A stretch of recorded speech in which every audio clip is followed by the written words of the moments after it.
ശ്രീനാരായണ ഗുരുദേവ തൃപാദങ്ങളിൽ എൻ്റെ സാഷ്ടാംഗ പ്രണാമം. ശ്രീ മങ്ങാട് ബാലേന്ദ്രൻ സാറിൻ്റെ ഗുരുദേവ കഥാസാഗരം ഭാഗം 79 ഓരോ ഉറുപ്പിക സംഭാവന. ഭാഗം 79 ഓരോ ഉറുപ്പിക സംഭാവന ഇവിടെ ആരംഭിക്കുന്നു. ഗുരുദേവൻ ശിവഗിരിമഠം കെട്ടിപ്പടുത്തത് സാധാരണ ജനങ്ങളുടെ ആകെ സ്നേഹഭക്തി വിശ്വാസങ്ങളുടെ സമൃദ്ധി കൊണ്ടായിരുന്നു. എല്ലാവർക്കും പങ്കാളിത്തം നൽകി എല്ലാവരെയും ഭാഗഭാക്കാക്കുക എന്നതായിരുന്നു ഗുരുദേവൻ്റെ എക്കാലത്തെയും ശൈലി.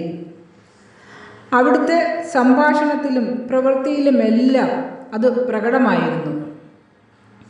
ശിവഗിരിയിൽ നിത്യേന വന്നുകൊണ്ടിരിക്കുന്ന ഭക്തജനങ്ങൾക്ക് സ്വസ്ഥമായി ഇരുന്ന് പ്രാർത്ഥിക്കുവാനും ധ്യാനിക്കുവാനും ഒരു ഉപാസനാമൂർത്തി വേണമെന്ന് ഗുരുദേവൻ വളരെ നാളുകളായി ആലോചിച്ചു വരികയായിരുന്നു.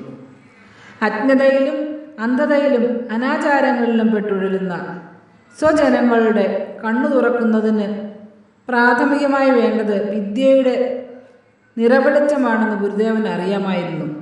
അതിനാൽ വിദ്യയുടെ അതിദേവതയായ ശാരദാംബയെ ശിവഗിരിയിൽ പ്രതിഷ്ഠിക്കുന്നതിന് ഗുരുദേവൻ ആഗ്രഹിച്ചു.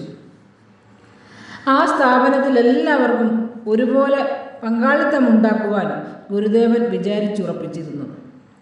ആ വേളയിൽ 1083 ചിങ്ങം 13-ാം തീയതി ശിവഗിരിയിൽ വന്നു ചേർന്ന കുമാരനാശാനോട് ഗുരുദേവൻ ഇപ്രകാരം കൽപ്പിച്ചു: പൊതുജനങ്ങളുടെ അറിവിലേക്കായി കുമാരൻ നമ്മുടെ ഒരു പരസ്യം കൊടുക്കണമല്ലോ.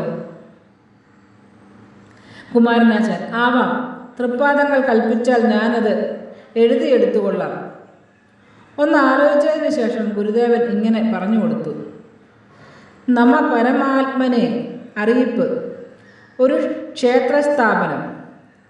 വർക്കല ശിവഗിരിയിൽ സ്വജനങ്ങളുടെ പൊതു ഉപയോഗത്തിനും നന്മയ്ക്കും വേണ്ടി ശാശ്വതമായ ഒരു ദേവാലയവും സംസ്കൃത വിദ്യാലയവും സ്ഥാപിക്കണമെന്ന് ആഗ്രഹിക്കുന്നതിനാൽ ചിലവുകൾക്കായി മനസ്സും ശക്തിയുമുള്ള സുഹൃത്തുക്കളോട് ഓരോ ഉറുപ്പിക സംഭാവനയായി ആവശ്യപ്പെട്ടുകൊള്ളുന്നു.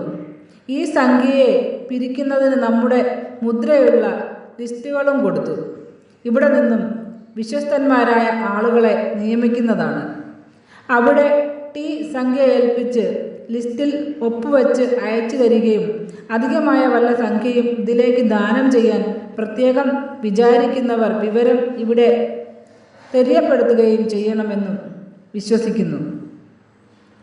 ഗുരുദേവന്റെ ഈ അറിയിപ്പ് ഒട്ടും കാലതാമസം കൂടാതെ കുമാരനാശാൻ പ്രസിദ്ധീകരിക്കുകയും ചെയ്തു.